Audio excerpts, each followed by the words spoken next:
Somos constituídos como sujeitos de um apanhado de lembranças, histórias e vivências que nos são reveladas desde o início da vida. Com o tempo, esses acontecimentos se tornam memória e, como marcas do nosso corpo, nos acompanham para todo lugar. Nossas lembranças delimitam nossos medos, angústias, sonhos e moldam nosso ser, sendo essa uma das maiores premissas do filme Lavoura Arcaica. Pensar nas nossas lembranças é também entender que somos e aquilo que nos constitui. No entanto, o processo de reconhecimento de nossas memórias não pode se pautar unicamente pelo raciocínio lógico, uma vez que nossas lembranças são, essencialmente, recordações que nos escapam, significados difusos e lacunas. E, justamente por seu caráter fragmentário, nos revela como sensações e percepções falhas. O filme Lavoura Arcaica reflete sobre as marcas das nossas memórias por meio da história de André, um jovem que ao longo de toda a vida foi criado em uma lavoura sob as ordens de seu pai. Esse, um homem tradicional, moldado pela ética moralista e pelos moldes de uma família patriarcal. O filme é narrado em primeira pessoa, por André, que conta sobre o conflito ideológico com seu pai, sua fuga de casa e sua busca por entender quem é, em meio a um contexto que cresceu e foi educado. Por refletir a todo momento sobre o seu passado, o filme ora perpassa a infância do personagem na lavoura, ora sua vida longe da casa dos pais, de maneira não linear e não cronológica, tal qual são as memórias. Este caráter não linear, falho e muitas vezes descontextualizado é perceptível já na primeira cena do filme, uma vez que as imagens são registradas em um lugar impreciso.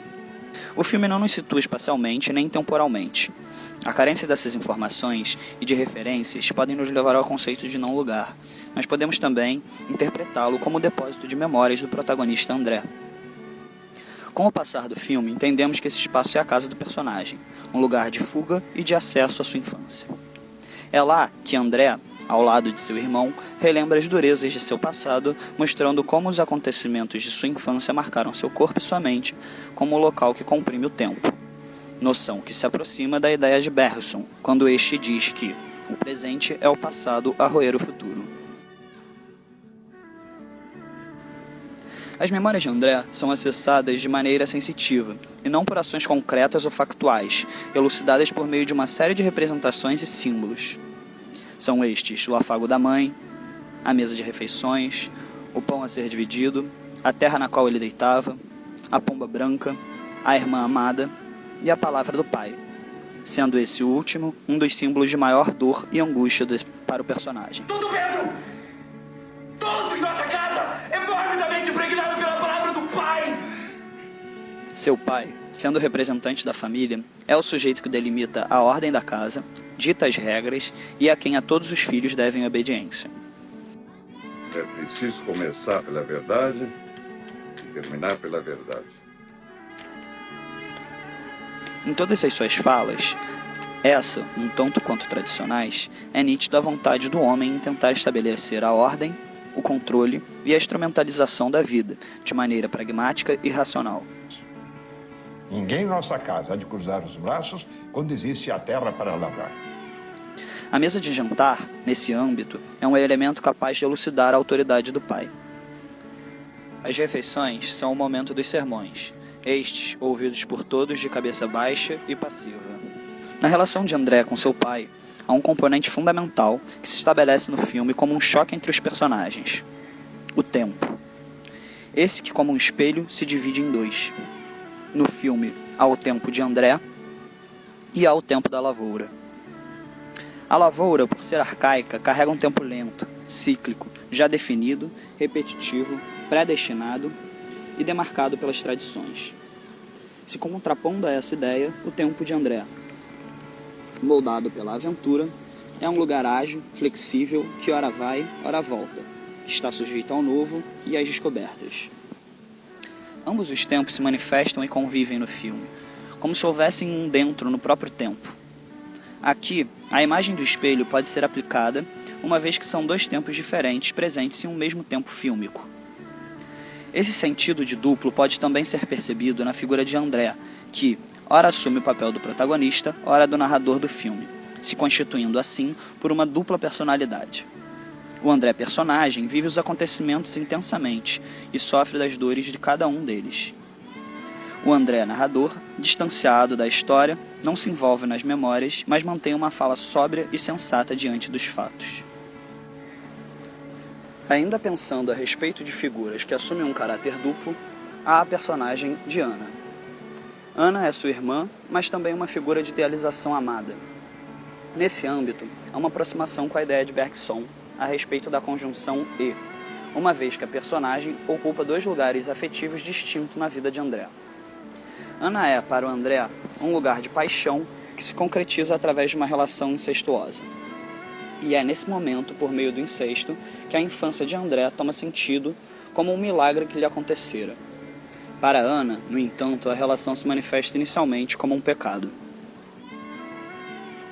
Nesse lugar de prazer, é possível perceber um elemento que acompanha André desde o início do filme: a terra. Desde pequeno, faz parte de um dos seus rituais se isolar na floresta, tirar os sapatos e sentir o seu corpo junto à terra. O toque das folhas e a umidade dos pés dão um prazer ao personagem que se remete quase que como um gozo. Há, portanto, uma idealização, e na figura da terra, algo que se repete com a figura de seu pai. No entanto, de maneira divergente. A terra para André se assemelha ao prazer carnal e físico. Já para seu pai, a terra é o símbolo do trabalho e da mão de obra. O filme, por estar a todo momento refletido sobre o passado e sobre as recordações, cria uma estética que se aproxima do simbolismo da memória, garantindo assim um paralelo entre o conteúdo e a forma, e uma aproximação a uma das principais ideias de Bergson. Para o pensador, imagem é memória, e as imagens do filme, a todo momento, encarnam a estética da memória, seja pela utilização da cor sépia, que nos remete a fotos antigas, seja por meio de imagens escuras, não lineares ou desfocadas, que criam percepções falhas. Ao assumir essa estética, o diretor acaba por criar no filme imagens extremamente subjetivas, sujeitas à interpretação daqueles que as assistem, noção que se aproxima das teorias de Bergson, relativa às imagens cristais.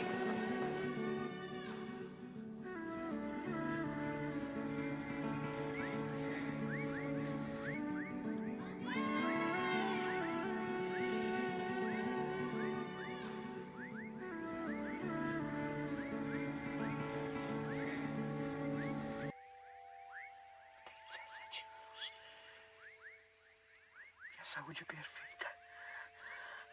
E sobre essa pedra fundaria a minha igreja particular. A igreja para o meu uso. A igreja que frequentaria de pés descalços, peito desnudo, nu como via o mundo. Eu quero ser o profeta da minha própria história. Não aquele que alça os olhos para o alto. E sim aquele que tomba o olhar com segurança sobre os frutos da terra. E eu posso ser o profeta da minha própria história. Eu posso